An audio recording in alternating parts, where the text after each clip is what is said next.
Hello बच्चों, हम पढ़ रहे हैं प्लांट इकोलॉजी और आज का हमारा टॉपिक है इकोलॉजिकल अडेप्टेशंस। काफ़ी इंपॉर्टेंट टॉपिक है हमारे पास से, एग्जाम में डायरेक्ट क्वेश्चन आता है इकोलॉजिकल अडेप्टेशन से।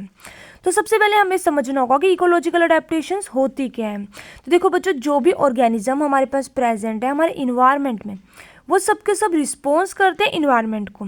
धीरे धीरे इन्वायरमेंट चेंज हो रहा है, ग्लोबल वार्मिंग की वजह से टेम्परेचर बढ़ रहा है, ठीक है। इस वजह से बड़े सारे फैक्टर हमारे पास बढ़ रहे हैं। जो हमारे पास ऑर्गेनिज्म है वो भी अपने आप को जो है वो चेंज करते हैं, मॉडिफाई करते हैं। उनका बिहेवियर, एनाटॉमिकल, फिजियोलॉजिकल, ये सब चीज़ें धीरे धीरे चेंज हो रही हैं ताकि जो हमारे ऑर्गेनिज्म है उनको स्ट्रेस ना आ सके या फिर वो जो है हमारे पास अब्सेंट ना हो सके किसी एक जगह से, ठीक है। इसलिए होती है हमारे पास इकोलॉजिकल अडेप्टेशन। तो अडेप्टेशन का मतलब क्या होता है, हमारे पास मॉडिफिकेशन या changes brought out in response to environment. Environment के रिस्पॉन्स की वजह से जो भी मॉडिफिकेशन हो रही है किसी ऑर्गेनिज्म में, उसको हम बोलेंगे अडेप्टेशंस, ठीक है। तो ये हो गया इकोलॉजिकल अडेप्टेशंस। अब अडेप्टेशन होगी एक बार तो वो चीज़ उनके जेनेटिक्स में आ जाएगी। जो भी ऑर्गेनिज्म है उनके जेनेटिक्स में वो चीज़ आ जाएगी और फिर वो कंटिन्यूसली जनरेशन टू जनरेशन चलती रहेगी, ठीक है। और अडेप्टेशन ना एक ही फैक्टर की वजह से कभी नहीं होती, अलग अलग बहुत सारे फैक्टर्स रिस्पॉन्स करेंगे तो अडेप्टेशन होगी। और एक थोड़े से टाइम पीरियड के लिए भी नहीं होती है, ठीक है, परमानेंट हो जाती है। और कोई लंबे समय तक अगर कोई कंडीशन बनी हुई है इसलिए होती है अडेप्टेशन। अब देखो, हमारे पास जो भी ऑर्गेनिज्म है, जो भी हमारे पास इस अर्थ में पाए जाते हैं, उनके दो हैबिट्स होते हैं, ठीक है, हैबिटेट्स होते हैं। कौन कौन से? एक होते हैं टर्शली और एक होते हैं एक्वेटिक। टर्शली होते हैं हमारे पास जो लैंड पे रहते हैं, ठीक है, टर्शियल, और एक्वेटिक जो पानी में रहते हैं। अब हम प्लांट्स के साथ समझ रहे हैं तो प्लांट्स को ध्यान में रखते हुए समझते हैं कि जो हमारे एक्वेटिक प्लांट्स होते हैं बच्चों, एक्वेटिक्स प्लांट का क्या होता है हमारे पास? एक्वेटिक मतलब वाटर में क्या चीज़ होती है? पानी बहुत ज़्यादा प्रेजेंट होता है। लेकिन जो एक्वेटिक प्लांट्स होते हैं ना, उनको क्या चीज़ नहीं मिल पाती है? उनको नहीं मिल पाती है लाइट, और दूसरा उनको नहीं मिल पाता है ऑक्सीजन। जैसे जैसे हम डेप्थ में नीचे जाते जाएंगे ना पानी की गहराई में, तो ये दोनों चीज़ों की कमी होने लग पड़ती है, लाइट की भी और ऑक्सीजन की भी। तो जो हमारे वाटर वाले प्लांट्स होते हैं, एक्वेटिक प्लांट्स होते हैं, वो अडेप्टेशन करते हैं। उन्होंने क्या अडेप्टेशन कर ली? उन्होंने एरेनकाइमा बना लिया अपने अंदर, ठीक है। एरेनकाइमा में मतलब हमारे पास स्पेस होता है जहाँ पे एक्सचेंज ऑफ गैसेज होती हैं। एक अडेप्टेशन है हमारे पास। एरेनकाइमा कहाँ पे प्रेजेंट होता है? एक्वेटिक प्लांट्स में। वहीं अगर हम टर्शियल या लैंड वाले प्लांट्स की बात करें तो उनमें क्या होता है हमारे पास? लैंड वाले प्लांट्स में उनकी जो स्टेम होती है, ठीक है, लीप्स होते हैं, वो ऑक्सीजन और कार्बन डाइऑक्साइड का एक्सचेंज करते हैं, यानी कि फूड उनका वहाँ से बन जाता है, उनके लीप से। और जो वाटर है वो लोअर जो अंडरग्राउंड स्टेम होती है, रूट्स होती हैं, ठीक है, अंडरग्राउंड जो पोर्शन होता है हमारे प्लांट का, वहाँ से जो है वो वाटर पूरा हो जाता है। तो ये भी एक अडेप्टेशन है लैंड प्लांट की। तो इसी तरह से अलग अलग प्लांट्स हमारे पास अलग अलग तरह के अडेप्टेशंस करते हैं टाइम टू टाइम, ठीक है। ये क्यों करते हैं? ताकि जो भी हमारे पास एफिशिएंट यूज़ कर सके वो इन्वायरमेंटल रिसोर्सेज का, जो भी रिसोर्सेज है उनको अच्छे से वो यूटिलाइज कर सकें, ठीक है। अब हमारे पास आता है एक पर्टिकुलर पॉइंट, यानी कि वाटर। वाटर एक ऐसा फैक्टर है जिसके बेसिस पे हम सारे के सारे इकोलॉजिकल अडेप्टेशंस को पढ़ेंगे, ठीक है। वाटर के बेसिस पे ही वार्मिंग ने 1895 में 3 ग्रुप ऑफ प्लांट बनाए थे, ठीक है, ठीक है, on the basis of plant water relationship. अब कौन कौन से वो प्लांट्स हैं हमारे पास, इसको पढ़ते हैं, ठीक है। एक है हमारे पास एक्वेटिक प्लांट जिनको हम हाइड्रोफाइट्स बोलते हैं, ठीक है, जो कि रहते हैं हमारे पास अबंडेंस ऑफ वाटर में। हाइड्रोफाइट्स, हाइड्रो मतलब पानी में। टर्शियल या लैंड प्लांट्स जो कि रहते हैं हमारे पास सॉइल के ऊपर, ठीक है, लैंड प्लांट्स होते हैं। Face difficulty in obtaining water. अगर, ठीक है, जो टर्शियल या लैंड प्लांट है उनको दो कैटेगरी में डिवाइड किया गया। अगर जो हमारा प्लांट है उसको डिफिकल्टी होती है वाटर ऑब्टेन करने में तो उसको हम बोलते हैं जीरोफाइट्स, ठीक है, जो हमारे पास डेजर्ट में होते हैं। अगर लैंड्स प्लांट जो है रहते हैं नॉर्मल वाटर कंडीशन में तो उसको हम बोलते हैं मीजोफाइट्स, ठीक है।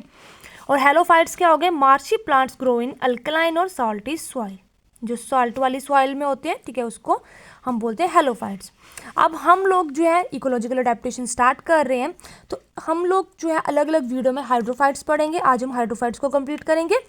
नेक्स्ट वीडियो में हम जीरोफाइट और उसके बाद मीजोफाइट और लास्ट में हम हेलोफाइट्स पढ़ेंगे, ठीक है, एक एक करके। इनके हम क्या क्या पढ़ेंगे? मॉर्फोलॉजिकल कैरेक्टर पढ़ेंगे, इनके एनाटॉमिकल कैरेक्टर पढ़ेंगे और फिजियोलॉजिकल कैरेक्टर्स पढ़ेंगे, ठीक है। स्टार्ट करते हैं बच्चों हम हाइड्रोफाइट से। तो हाइड्रोफाइट्स के ये हमारे पास एग्जांपल्स हैं, ठीक है, ये सारे के सारे प्लांट्स हमारे पास पानी में होते हैं, ठीक है। एजोला हो गया, पिस्टी हो गया। हाइड्रोफाइट्स क्या होते हैं? Adaptation are chiefly response to excess water, decrease oxygen supply and low temperature. Hydrophytes normal पानी में ग्रो होते हैं। इनमें अडेप्टेशन क्यों होती है मैं पहले बता चुकी हूँ, क्योंकि ये जो डेप्थ में जाते जाते, तो डेप्थ में जो हम नीचे जाते जाते हैं ना पानी के, जैसे ये लेक है उसमें नीचे जाएंगे तो वहाँ पे ना तो हमारे पास ऑक्सीजन की सप्लाई होगी और टेम्परेचर भी काफ़ी कम होते हैं। इस वजह से हाइड्रोफाइट्स में क्या होती है, अडेप्टेशंस होती हैं।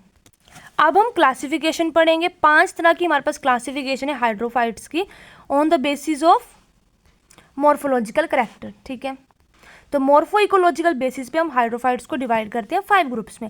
एक एक करके पढ़ेंगे, ऊपर से लेके नीचे तक जाएंगे हम। ठीक है, सबसे पहले आप तो देखो मैंने यहाँ पे बनाया है एक लेक का स्ट्रक्चर, इसके थ्रू हम इन सबको पढ़ेंगे। ठीक है, सबसे पहला हमारे पास है बच्चों फ्री फ्लोटिंग हाइड्रोफाइट्स।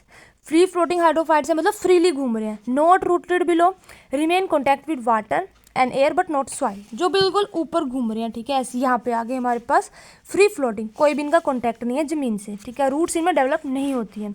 लैमनिया हो गया, एजोला हो गया, पिस्टिया हो गया। उसके बाद सेकंड आगे free floating leaf rooted hydrophyte. इनके नाम याद कर लो ना, नाम से आपको सब पता लग जाएगा।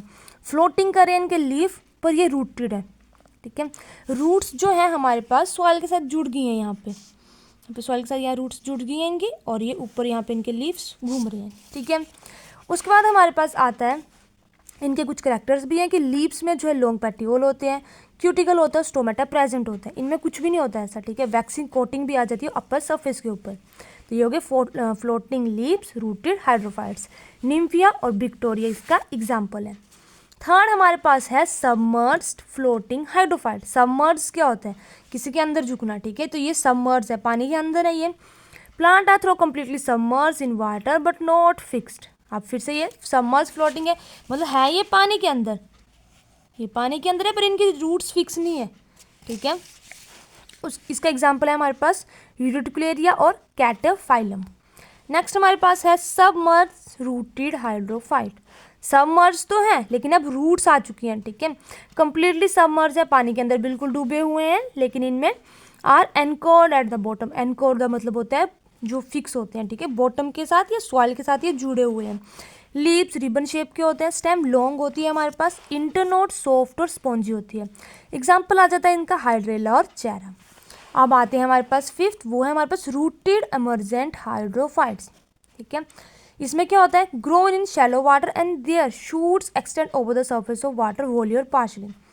रूट जो है वो फिक्स्ड होती है below the soil. Shallow water जो होता है हमारा रुका हुआ पानी, वहाँ पे ये ग्रो होते हैं और इनकी शूट्स जो है वो सर्फेस तक आ जाती हैं। तो इसका एग्जाम्पल है हमारे पास रेनाकुलस और टाइफा स्पाइकस। तो ये हमने पढ़ा मॉर्फो इकोलॉजी बेसिस के ऊपर हाइड्रोफाइट्स की जो 5 ग्रुप हैं उनके बारे में। अब हम पढ़ेंगे इसके मॉर्फोलॉजिकल करैक्टर्स के बारे में। इससे पहले आप जो है यहाँ पे इसको देखो कि ये एग्जाम में कैसे आया हुआ है क्वेश्चन पेपर में। ठीक है, give an account of morphological adaptation in hydrophyte with example. तो हम लोग यहाँ पे मॉर्फोलॉजिकल अडेप्टेशन ही पढ़ रहे हैं, और यहाँ पे विद एग्जाम्पल लिखा है। ठीक है, ये पॉइंट इंपॉर्टेंट है क्योंकि एग्जाम्पल लर्न कर पाना हम बच्चों के लिए काफ़ी बड़ा टास्क होता है, और प्लांट्स के नाम इतने सारे हैं तो आपको जो इजी वे में बताऊंगी कि कैसे लर्न करने हैं। ठीक है, लेकिन आप देख लो कि 5 मार्क्स का क्वेश्चन आया है, मॉर्फोलॉजिकल अडेप्टेशंस बोलिए हाइड्रोफाइट्स में विद एग्जाम्पल। इस क्वेश्चन को हम अभी करेंगे। ठीक है, तो मॉर्फोलॉजिकल करैक्टर्स बोल सकते हैं, मॉर्फोलॉजिकल अडेप्टेशंस बोल सकते हैं हम हाइड्रोफाइट्स की। सबसे पहले रूट्स की बात करते हैं, तो रूट्स जो है एब्सेंट या पूर्ली डेवलप होती हैं। ठीक है, वेल डेवलप नहीं होंगी। रूट कैप और रूट हेयर की जगह हमारे पास क्या आ जाते हैं, रूट पॉकेट्स आ जाती हैं। ठीक है, हाइड्रोफाइट्स में फ्लोटिंग रूट्स होती है instead of normal roots. Stem की बात करते हैं तो स्टेम वीक होती है, सिलेंडर होती है, लॉन्ग इंटरनोड्स होते हैं। तो यहाँ पे आएगा air field spongy present. Mucilage for production of cortex और ग्रीन इन कलर की होती हैं। ठीक है, लीव्स कैसे होते हैं हमारे पास हाइड्रोफाइट्स के, ग्रीन होते हैं, ब्रॉड होते हैं, थिक होते हैं। पेटियोल जो होता है वो स्पॉन्जी होता है due to presence of air cavity. ये थे सारे के सारे जो मॉर्फोलॉजिकल अडेप्टेशंस थी। अब जो हमारे पास क्वेश्चन पूछा जा चुका है ना, हम उसको ध्यान में रखते हुए पढ़ेंगे। अब हम इनके लिखेंगे नाम कि किसमें क्या प्रेजेंट होता है। तो मैंने यहाँ पे जो है अब नेमिंग कर दी है कि जो रूट्स हैं वो एब्सेंट होते हैं वोल्फिया में और होती है हमारे पास यूट्रिकुलेरिया में। ठीक है, यहाँ पे और पुअरली डेवलप या roots are not well develop ये होती है हाइड्रेला में। ठीक है, आप इसको ऊपर कर सकते हैं यहाँ पर। ठीक है, रूट्स कैप या रूट हेयर एब्सेंट होते हैं हाइड्रेला में। देखो मैं बार बार इजी से इजी नाम यहाँ पे यूज़ किए हैं और ऐसे नाम यूज़ किए हैं जो बार बार रिपीट हो रहे हैं ताकि आपके दिमाग में 2-3 नाम तो फिट हो। ठीक है, हाइड्रेला को हम नहीं छोड़ेंगे। ठीक है, सबसे ज़्यादा इसको यूज़ करेंगे। रूट्स कैप और रूट हेयर एब्सेंट होते हैं। रूट्स कैप की जगह रूट पॉकेट्स आ जाती हैं, किसमें होता है, पिस्टिया में और एकोर्निया में। फ्लोटिंग रूट्स आ जाते हैं इंस्टेड ऑफ नॉर्मल रूट, ये किस में होता है, ज्यूसिया में। Weak slender with long internode stem किस में होती है, हाइड्रेला में। एयर फील्ड स्पॉन्जी किस में प्रेजेंट होते हैं, हाइड्रेला में, ठीक है। म्यूसिलेज जो होता है प्रोटेक्शन ऑफ कोटेक्स, टाइफा में। ग्रीन कलर का होता है पिस्टिया, बाकी भी ग्रीन कलर के होते हैं, ठीक है। Large broad and thick leaf होते हैं विक्टोरिया में। Petiole of leaf are spongy due to presence of air cavity, ये किस में होता है, एकॉर्निया में। रिप्रोड्यूस होते हैं बाय ट्यूबर्स, सेजिटेरिया में। स्टोलन से रिप्रोड्यूस होते हैं वेलिस्नेरिया में। ऑफसेट से रिप्रोड्यूस होते हैं एकॉर्निया में, ठीक है। तो ये हमारे पास नाम है जो आपको याद भी करने हैं, ठीक है। मैंने आपको दिखाया एग्जाम में क्वेश्चन आया इसलिए। अब देखो हमारे पास एम्फीबियस प्लांट भी होते हैं। एम्फीबियस प्लांट्स कौन से होते हैं, जो बहुत एक्वेटिक एंड टर्शियल एनवायरनमेंट में सर्वाइव करते हैं। एम्फीबियन और प्लांट किंगडम किसको बोलते हैं, आपको पता है तो कमेंट सेक्शन में लिख के बताना, ठीक है। उसके बाद आता है हमारे पास हिट्रोफाइली। हिट्रोफाइली क्या होता है, ability to produce different leaf shapes. ये सबसे इंपॉर्टेंट कैरेक्टर होता है हमारे हाइड्रोफाइट्स का, ठीक है, जो लैंड में रहते हैं उनका, एम्फीबियन प्लांट्स का। अब हिट्रोफाइली में क्या होता है हमारे पास, देखो ये हमारे पास एग्जाम्पल है।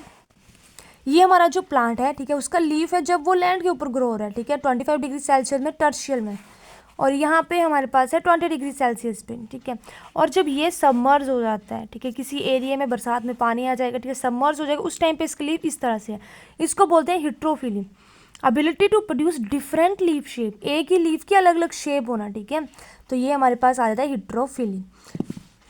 बाकी आप लोग जो है वो हाइड्रोफाइट्स के जो हमारे पास मॉर्फोलॉजिकल फीचर्स है ना, यानी कि इनकी जो डायग्राम है वो आप बुक से देख सकते हैं, नेट से भी देख सकते हैं, ठीक है। आपको एक आध की जो डायग्राम है वो आनी चाहिए।